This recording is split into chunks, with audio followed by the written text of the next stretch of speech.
Welcome back to Untangle Philosophy. Today we're exploring one of Aristotle's most famous ideas, his theory of four causes. And while this might sound complex, I assure you by the end of this video you'll understand what these four causes are and how Aristotle used them to explain the natural world.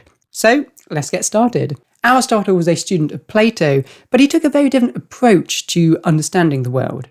While Plato emphasised the abstract world of the forms, Aristotle was more interested in the physical world, the world we see, touch, and experience. He believed that true knowledge comes from our senses, but unlike earlier naturalistic thinkers like Thales, who believed that everything came from water, or Anaximenes, who preferred air, Aristotle believed in a more in-depth approach. Aristotle proposed that there are four different explanations, or causes, for why anything exists in the way that it does. These are the material cause, the formal cause, the efficient cause, and the final cause. First, let's talk about material cause. This is the stuff that something is made of. For example, in a bronze statue, the bronze itself is the material cause.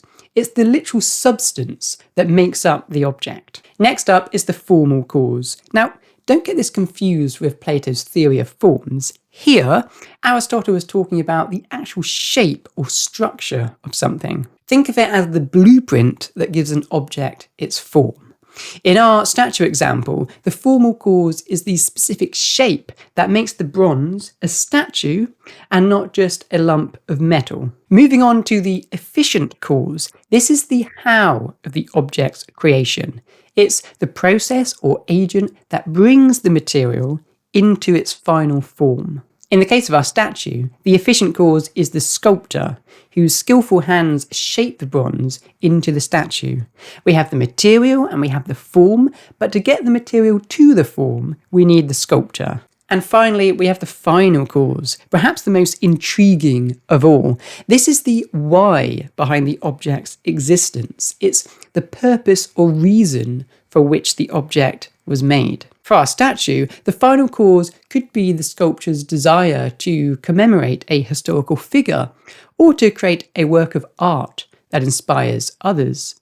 It's the reason the statue exists in the first place. If you're struggling to see how these four types can be described as causes, then think of it this way. The bronze, the sculpting process, the sculptor are causally responsible for the creation of the statue. Without any one of these elements, the statue wouldn't exist. The final cause, the purpose, is just as crucial. If the sculptor had no reason to make the statue, then it wouldn't exist at all. Now we get to the important part. The statue is just an aid to help our understanding. Aristotle's real goal is to use the four causes to explain natural things. Take an acorn. The material cause is the cellular composition, the stuff that it's made of. The formal cause is its particular structure that makes it an acorn and not something else. The efficient cause includes all of the external factors that help it grow, like the soil and moisture. And the final cause? Well, that's the purpose of the acorn, to grow into an oak tree. Here's where it gets really interesting. For things like statues, the purpose comes from the creator. But for natural things like acorns, the purpose is inherent to the object itself. An acorn is always destined to become an oak tree, not a pine tree or a rose bush. All four causes are at work, but the final cause, the purpose, guides the entire process from within.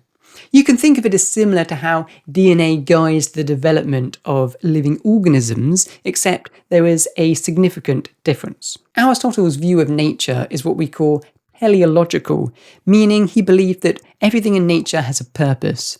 The Greek word for purpose is telos, which is where the term teleological comes from. This view of nature contrasts with our modern Darwinian understanding of life. For Aristotle, natural beings were fixed, whereas, according to natural selection, natural beings can change over the generations. It is the variation within DNA that permits such changes. Nonetheless, do you not often find yourself thinking in teleological terms? Eyes are for seeing, ears are for hearing. If you look at parts of the human body, you'll find that Each part has a specific function or purpose. Aristotle believed that ultimately humans have a purpose too, but that's a subject for another video. So there you have it, Aristotle's four causes: material, formal, efficient, and final. Together, they offer a complete explanation for why things are the way that they are, both in the natural world and in human-made objects. If you found this breakdown helpful, then make sure you give the video a thumbs up and subscribe for more philosophical explorations. And let me know in the comments, do you think all of Aristotle's four causes hold up today? Can nature really be teleological? I'll have to hear your thoughts.